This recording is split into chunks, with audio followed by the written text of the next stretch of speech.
So it does seem that Warner Brothers is working to kind of rein in James Gunn just a little bit in the upcoming Superman movie, the run up to it, which really does feel in a lot of ways to me like the James Gunn movie more than the Superman movie, which I think is a mistake given the fact that from everything that I've seen online, David Corenswet, who is of course playing Superman, has endeared himself quite a bit to fans of the franchise and is kind of softening this the feeling that a lot of people have on the removal of Henry Cavill, and that is not an easy thing to do given the fact that Henry Cavill was so beloved as Superman in that franchise. A lot of people feeling that he never got the opportunity he really deserved to shine as that character. And that's a large hill to climb when you're trying to launch a new multi-million-dollar franchise and in a lot of ways save Warner Brothers and DC from themselves as things seem to be crashing down around them a little bit, which I'll talk about in this video. But one of the things I have a question to ask you guys, because it's one of the focal points of this article, is how long is too long of a movie for you? I asked that question because me in particular, it is one of those sticking points for me on the show week in and week out when we talk about anything related to movies or reviews, is that I want the length of movies cut down.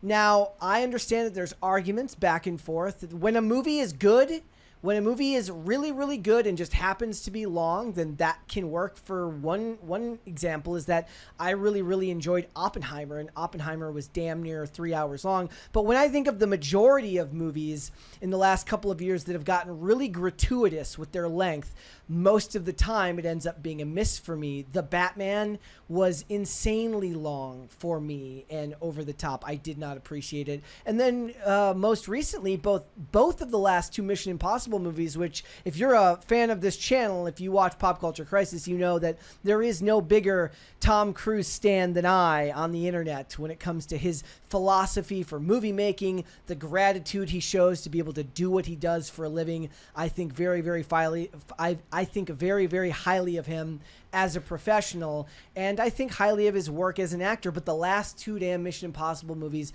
were just too damn long. Both of them 2 hours 40 minutes, 2 hours 50 minutes. I really felt that Dead Reckoning edged out Final Reckoning as a film, and Final Reckoning could have very easily surpassed Dead Reckoning if they had tightened up the length of that film and gotten rid of 20 or 30 minutes of that film. And I really think there was plenty of places in that movie where they could have done it. But the question is to you guys, how long is too long of a film? Because this article says that Superman faced major changes after test screenings, reshoots, less humor, and a shorter runtime. So they brought in a new editor and a new composer. This is, of course, from World of Real up here. So let's go through this.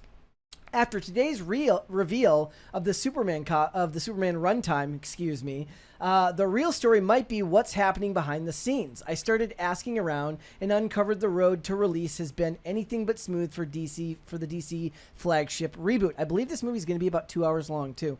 So it says tensions are high at Warner Brothers, where CEO David Zaslav and DC Studio leads James Gunn and Peter Safran are scrutinizing every frame to avoid another franchise misfire. They cannot afford it. They cannot afford another misfire. Not just DC can't afford it with everything, the deletion of everything Zack Snyder and the embracing of a whole new path forward. Of course, they kept Peacemaker from that time period. They're trying to bring certain things in, keep certain things out, but they cannot afford to fail. They cannot afford another version of The Flash, which itself, if I remember correctly, had a pretty gratuitous runtime. I think that was about 2.5 hours for a film that definitely could have cut down plenty of that runtime.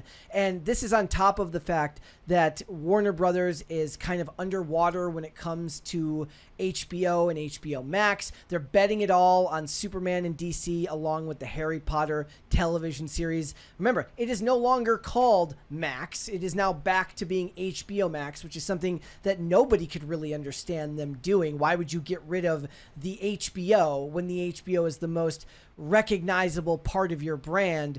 But I was reading things earlier that said that they believe that it's possible that separating Warner Brothers from Discovery and re-implementing HBO Max means that they might be primed for another sale, which of course Warner Brothers history sales to not just Discovery, but AT&T, everyone that has owned them before. It has been a tumultuous journey. They need Superman to be a success. They absolutely need this movie to succeed. I think that's one of the reasons why they're leaning so heavily into James Gunn's name, not just the fact that he is the head of DC Studios, but James Gunn is a proven commodity when it comes to superhero storytelling. I still think that they should be betting the farm on David Corenswet, because even if it fails, you took the bet on the one that you put all of the faith in to bring this property to life. And certainly being chosen to be Superman is a very, very big responsibility. Show you have faith in that character. So it says, sources close to the production say that the film received a mixed reception at early test screenings, triggering a cascade of changes.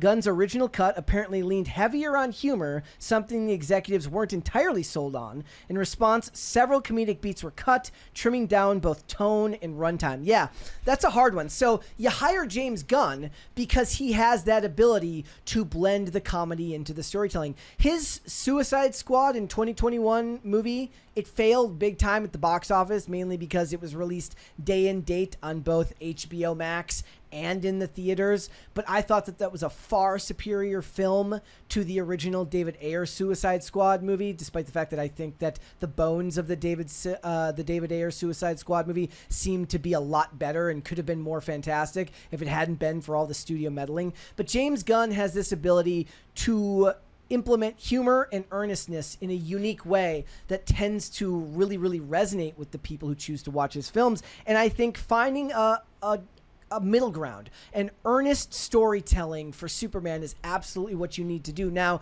their look was to shed the skin of the overly serious Zack Snyder films that were lambasted by so many people because they felt that it didn't capture the essence of Superman. And in that respect, you have a very, very tricky business here. You can't completely remove humor, because why bring in why bring in James Gunn anyways if you're not going to implement some of his humor? How are you going to strike a tone that is earnest, serious about the stakes of the film, with enough humor and lightheartedness to keep everybody kind of enamored with the storytelling? Superman is supposed to be a story of hope.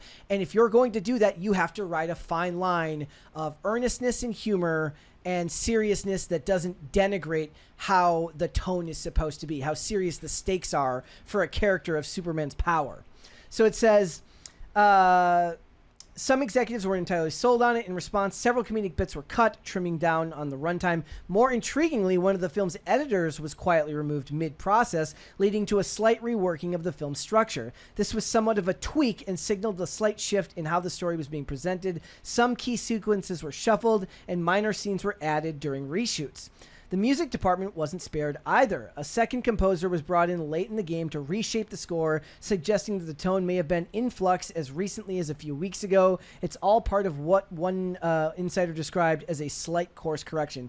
Yeah, I was watching a retrospective the other day. I've been watching these fantastic retrospectives of the Christopher Nolan Batman trilogy, and I was listening to this great part that this YouTuber was doing, talking about the way that James Newton Howard and Hans Zimmer split up the score for The Dark Knight and for these films, and were able to capture so much magic in the many faces of both Bruce Wayne and Batman by having two distinct scores that seem to meld and blend together in just the right way to show that you were dealing with distinct personalities, distinct types of scenes. And score is one of the most underrated magical elements, not just sound design, but score is one of the most underrated magical elements that really brings a film together. One of the things I always talk about is say what you want about the Arrowverse shows, but that unique score, that unique kind of electronic score that Blake Neely brought to those shows, particularly for me, Arrow,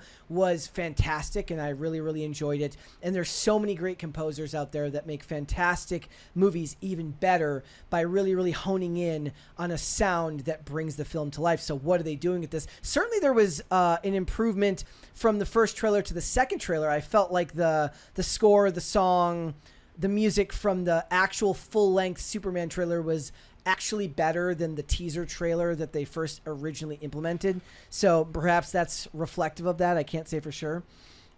Altogether, about 25 minutes of the footage was cut and trimmed from earlier versions, giving the final cut a leaner feel. The adjustments hint at a studio anxious to get it right, especially with this being the first major installment of the rebooted universe. So, depending on where you come down on how Snyder's films were for DC, that can be different for everybody. Look, I enjoyed the Ultimate Edition of Batman vs. Superman far more than I enjoyed the theatrical cut of Batman vs. Superman. And I think when they gave him the opportunity to tell his story, it worked.